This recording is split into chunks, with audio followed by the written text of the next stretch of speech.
Markowski joining us now to talk more about men and money and about AIG and everything else going on Wall Street right now.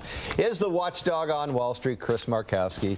All right, before we get to the other stuff. I'm taking a fifth, Dave, on this one. I'm sorry. Are men responsible for this? I don't want to get in trouble. I know. Anything, at this point, I think anything we could say would get us in huge trouble, so unless we accept full blame.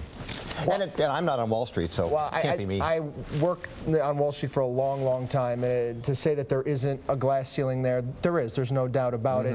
And there's also a culture there that is not, I would say, conducive to women. There's been many books written about that and lawsuits in regards to the way women are treated at a lot of these firms in downtown New York. It's one of the things I couldn't stand about, living and working down there. A lot of some strange thinking. All right, moving along. Big gains yesterday. Not a good day today. It was down, well, 115, but big gains yesterday. What do you attribute that to on Monday?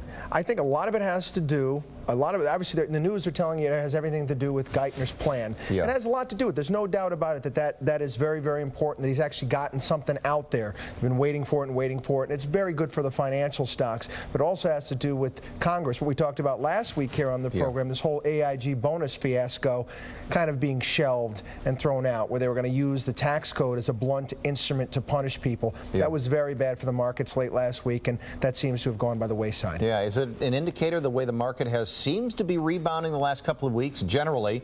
Is that an indicator of anything? I think that the market was oversold. I still think we have a long way to go as far as the total recovery picture, but there are some signs here and there. We had existing home sales up 5% surprise yesterday, which helped drive the market higher. Today, home values have gone up 2%, but there's still a lot of inventory that the banks haven't yet put out on the market, which can drive prices back down. We are not out of the woods yet, but there are some signs here and there. Any type of positive sign, because the way the market has been sold down to such low levels is taken as a good boost. Let's talk more about the housing starts. Anything at this point is good news when there's a positive like that. But can you link that, the housing starts, to Wall Street? I think you can link it a lot to basically pricing. You got prices come down. Houses are like anything else.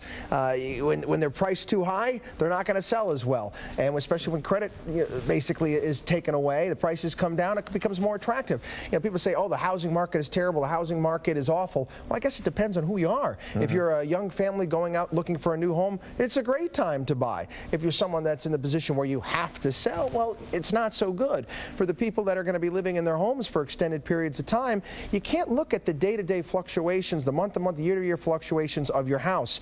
Your home is never really a fantastic investment. There's a lot of money as guests go into a house, taxes, a lot of other things. People treat it as such, and that's not wise. I have another question about AIG. Both Bernanke and Geithner were on Capitol Hill today. Answering questions again, and they said they had to make the move on AIG to save the company. Do you know, are there any more AIGs out there? Any other companies that are going to have to be saved by the federal government? Oh, I mean, if I knew that,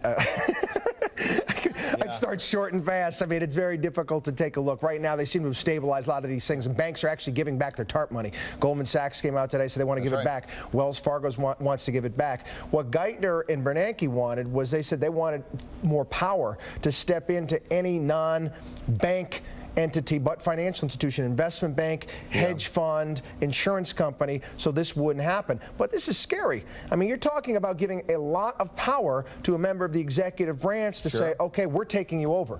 A little bit frightening right there. I think that I'd much rather have them write securities laws in black and white rather than gray as they are today, than having, given this omnipotent power to the Treasury Secretary. All right. Chris Markowski, thank you very much. Appreciate it. We'll see you again next week.